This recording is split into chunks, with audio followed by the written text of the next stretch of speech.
Welcome to poly kitchen. আমার আজকের recipe হলো পালক চিকেন। পালক চিকেন বানানোর জন্য আমি এখানে বেশ কিছুটা পালক শাক নিয়ে নিয়েছি, ডাল সমেত নিয়ে ভালো করে ধুয়ে নিয়েছি। আর কড়ার মধ্যে জল দিয়েছি, কালারটা যাতে ঠিক থাকে, তেতো ভাবটাও কেটে যাবে। জল দিচ্ছি, নুন দিচ্ছি, চিনি দিচ্ছি, আর একটুখানি খাবার সোডা দিচ্ছি, দিয়ে পালক শাকের পাতাগুলো সব দিয়ে দেবো।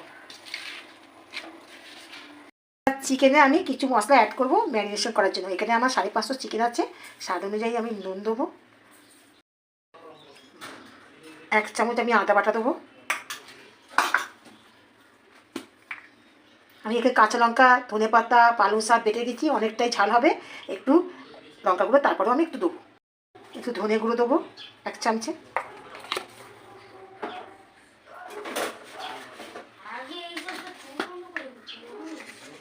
এক চামচে জিরে গুঁড়ো দেবো। আমি একটু স্বাদটা বাড়ানোর জন্য, ব্যালেন্সটা ঠিক রাখার জন্য একটু চিনি দিচ্ছি। চিনিটা একটু দিলে প্রত্যেকটা তরকারি চাইগুলো খুব সুন্দর স্বাদ হয়, ব্যালেন্সটাও ঠিক থাকে। আমি কিন্তু দিচ্ছি। রসুনটা আমি 1 চামচে রসুন দেবো।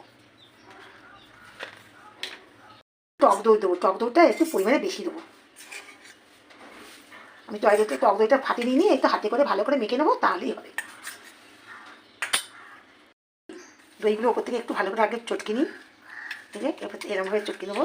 সবসময় টাইম হয় না যে দইটাকে আমি ফাটিয়ে দেবো, হাতে করে তো আমি এরমভাবে মেখে নেবো।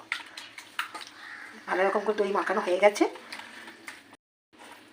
এবারে চিকেনগুলো দিয়ে সবসময় যে লেগ পিস নিতে হবে তার কোনো মানে নেই। আমাদের যেমন মাংস যেমন থাকবে তেমনই নেবে, সব রকম মিশিয়ে নিতে হবে। আমার সব রকম মেশানোই আছে এখানে।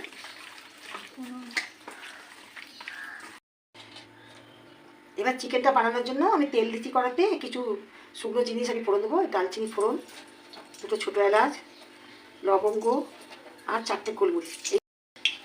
এইগুলো ভাজা হয়ে গেছে। এবার আমি পেঁয়াজগুলো দিয়ে দেবো। ফোড়নের সাথে পেঁয়াজগুলো দিয়ে ভাজা একটু সুন্দর করে ভেজে দেবো। তার সাথে যদি একটু গাছ দিয়ে পড়ে, গাছ দিয়ে আমি দিয়ে দেবো। পেঁয়াজটা আমার কিছুটা ভাজা হয়ে গেছে, খুব বেশি ভাজবো না, একটু ব্রাউন কালার আসবে তখন দিয়ে দেবো। এবার একটু রসুন বাটা দেবো মধ্যে। আমি ম্যারিনেশনের সময় অনেকটা রসুন দিচ্ছি, আবার পেঁয়াজ ভাজার সঙ্গে সঙ্গে এগুলোকেও দিতে হবে। একটুখানি আদা দেবো। এবার যা মশলা দেবো সব পরিমাণে একটু কম দেবো। এখানে 1 চামচ করে দিচ্ছি। ধনেগুলোও দেবো ওখানে 1 চামচ করে, এখানে 8 চামচ করে।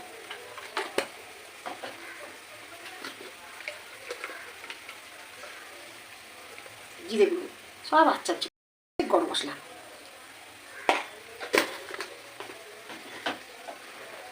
ভালো করে আমি একটু নেড়ে চেড়ে নেবো।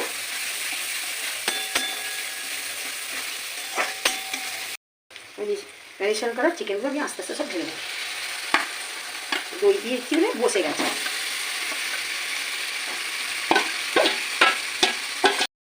দিয়ে একটু ভালো করে ঢেলে নেবো।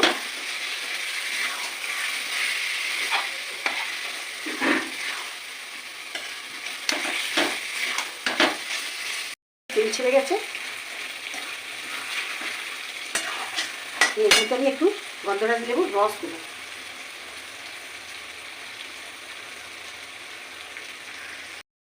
এবার একটু খুলে দেখি, দেখুন ভালো তেল বেরিয়ে গেছে। আর কষাটা ভালো অনেক করে হয়ে গেছে। মশলা দিয়ে একটু ভালো রকম করে কষিয়ে এবার আমি ধনে পাতা আর কাঁচা লঙ্কা পেস্টটা আমি দিয়ে দেবো। বেশ কিছুটা কষিয়ে নিতে হবে, তারপরে এই পেস্টটা দিয়ে আবারও ভালোভাবে আমি কষিয়ে নেব।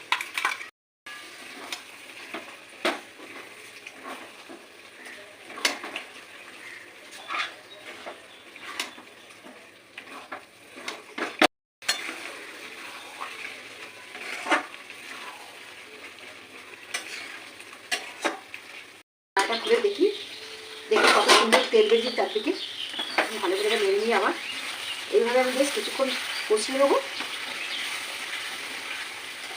পেস্টটা দিয়ে ভালো রকম কষিয়েছি, যথারীতি দিয়ে তেল বেরিয়ে গেছে। দেখুন কতটা করে তেল বেরিয়েছে। এবার আমি গরম জল দেবো, দিয়ে সিদ্ধ করে নেবো। আর নুনটা আপনারা একটু দেখবেন কীরকম কার কীরকম প্রয়োজন, সেরকমভাবেই নুন দেবেন। চিকেনটা মনে হচ্ছে হয়ে গেছে। দেখুন কত সুন্দর হয়েছে, চারদিকে তেল একদম বেরিয়ে গেছে। এবার আমি নামিয়ে দেবো। চিকেন সেদ্ধ হয়ে গেছে, মাংসগুলো সব ঠিকই আছে, গলেও গেছে এবং গোটা গোটা আছে। ওপর থেকে আমি 2টো কাঁচা লঙ্কা দিয়ে দেবো।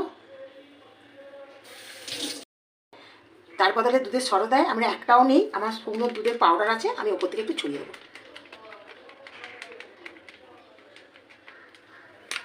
এইভাবে একবার সহজে বানাতেই পারেন পালং পালং চিকেন বানাতেই পারেন, বানিয়ে একবার দেখবেন। এটা শুধু বিরিয়ানির সাথে নয়, রুটি, পরোটা, নান, কুলচা সবার সাথেই চলে। আমরা যে বিরিয়ানির সাথে থেকে সার্ভ করব, এইভাবে বানিয়ে দেখুন, অবশ্যই আপনাদের ভালো লাগবে। লাইক, শেয়ার, কমেন্ট করতে ভুলবেন না। পাশে থাকা বেল আইকনটি প্রেস করে আজই চ্যানেলটিকে সাবস্ক্রাইব করে রাখবেন।